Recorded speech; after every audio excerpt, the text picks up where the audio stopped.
Jadi berhubungan sedikit saya ingin titik beratkan masalah sakitnya orang kalau mati. Perlu difahamin dulu di sini. Jadi sakit itu akan dirasakan oleh orang-orang kafir dan fasik. Fasik ini artinya orang yang bermaksiat tidak sempat taubat. Tapi kalau orang beriman berbeda. Sabda Nabi SAW yang banyak orang tidak fahami secara letterlet dalam bahasa Arab. Waktu beliau akan meninggal dunia, beliau mengatakan kepada Aisyah radhiyallahu anha, "Inna lil mauti la sakarat." Sesungguhnya mati itu punya sakarat. Apa itu sakarat? Bukan sakit. Sering orang gambarkan sakit. Sakarat itu adalah detik-detik yang menegangkan pada saat orang nunggu. Karena tidak tahu kapan datang gitu kan. Itu yang dimaksud dengan sakarat kalau dalam bahasa Arab. Artinya kita nggak tahu nih kira-kira kapan malaikat maut dari sisi mana rumah kita yang kita lihat datang. Tapi bukan dia merasakan sakit. Karena kita lihat misalnya sabda Nabi SAW yang lain, orang beriman itu kalau meninggal dia tidak merasakan keluarnya ruhnya kecuali seperti gigitan semut. Misal ada hadis lain juga yang berbunyi kalau orang beriman meninggal dunia ruhnya akan keluar lebih mudah daripada air dari mulut kendi. Makanya Bilal radhiyallahu anhu ditanya, bagaimana pendapat anda pada saat anda hadapin kematian? Dia mengatakan marhaban bil maut, selamat datang kematian itu. Karena dia tahu itu tidak ada sesuatu yang menyakitkan bagi orang beriman. Jadi kata kuncinya di situ. Apalagi yang mati syahid bang ya, tidak merasakan sakit. Iya. Dan memang ada hadis Nabi, ini sedikit saya tutup dengan ini.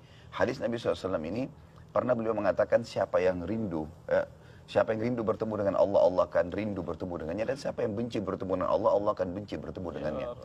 Lalu jadi berat semua. Hadis ini menjadi memberatkan perasaan para sahabat. Sampai akhirnya mereka ketakutan sekali. Lalu Aisyah membuka perbicaraan dengan Nabi SAW dalam hadis Bukhari Muslim.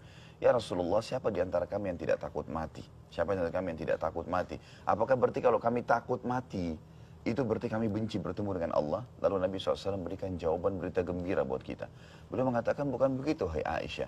Kalau orang beriman akan meninggal dunia, sebelum meninggal, sebelum dicabut ruhnya beberapa saat, Allahu a'lam itu berapa detik, berapa menit, atau tapi yang jelas sebelum malaikat maut mencabut ruh dari ubun-ubun kepalanya, maka Allah turunkan malaikat.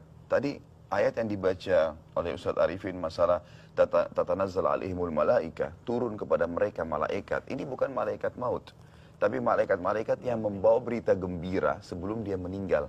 Diperlihatkan semua amal solehnya. Ini sholat kamu yang diterima, ini puasa kamu, ini bakti orang tua, ini semuanya ibadah-ibadah itu diperlihatkan. Maka dia sangat gembira, gitu kan.